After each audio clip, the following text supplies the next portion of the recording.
In this lesson, we're going to look at using colons. That's a colon. We'll look at colons to extend sentences, colons after introductions, colons before quotations, and colons in times and references. Right, let's get started with colons to extend sentences.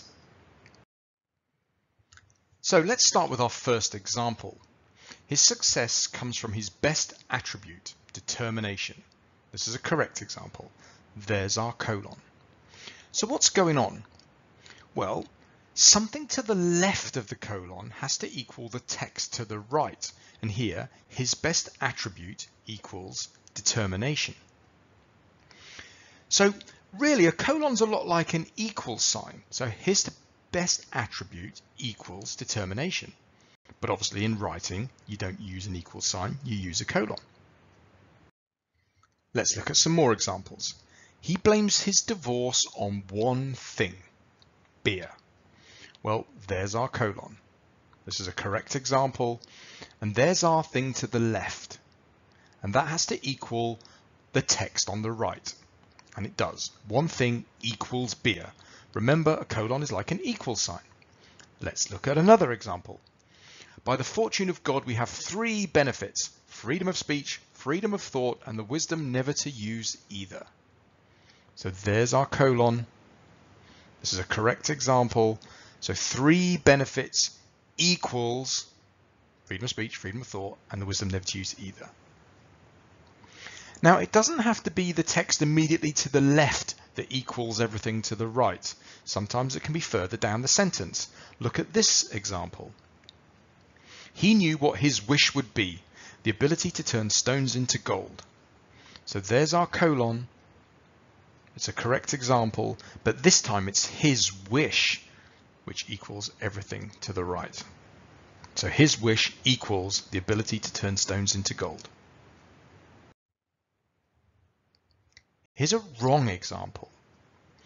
Ian had caught 3 fish. This was the first time he had been fishing. No, there's nothing to the left here that equals everything to the right, so this can't be correct.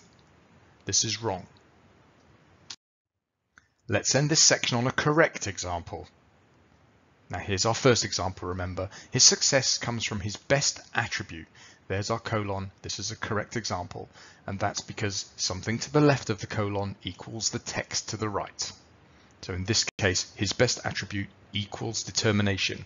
Remember, a colon is like an equal sign.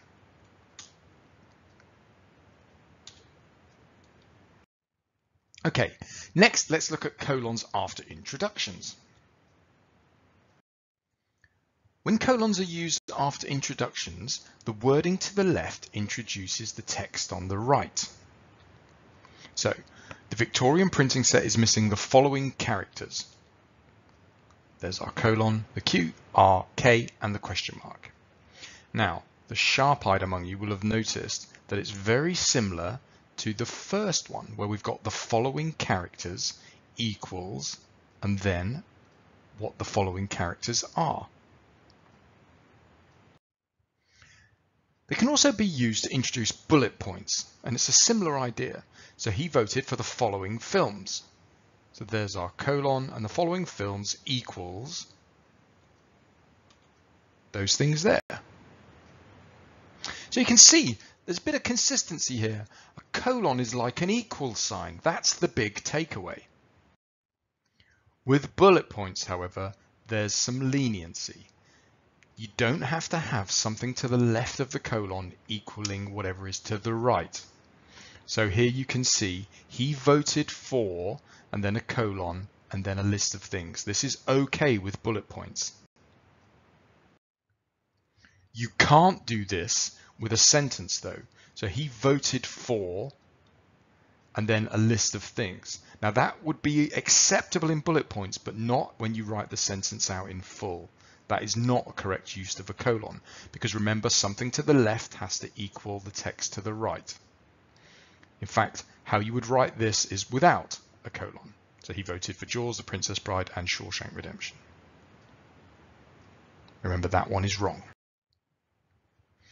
You definitely cannot use a semicolon for an introduction. This is wrong. So there is a bit of leniency with bullet points, but the best thing to do is to add the word the following, and that then gives you your thing before the semicolon that equals the list afterwards. So he voted for the following, colon, and then the list of stuff. This is correct. Okay, next we're going to look at colons before quotations. When selecting your punctuation before a quotation, you have a choice between a comma, a colon, or nothing. Particularly in creative writing, it depends on your desired flow of text. There's a lot of leniency, but in more formal writing, there are some rules. You should use a colon if the introduction is an independent clause, like a standalone sentence. So let's have a look at one. The guides always gave the same advice. There you go. That's an independent clause. That could stand alone as a sentence. Leave them alone and they will leave you alone. So there's our introduction, and it's an independent clause. That's why we've gone for a colon, not a comma.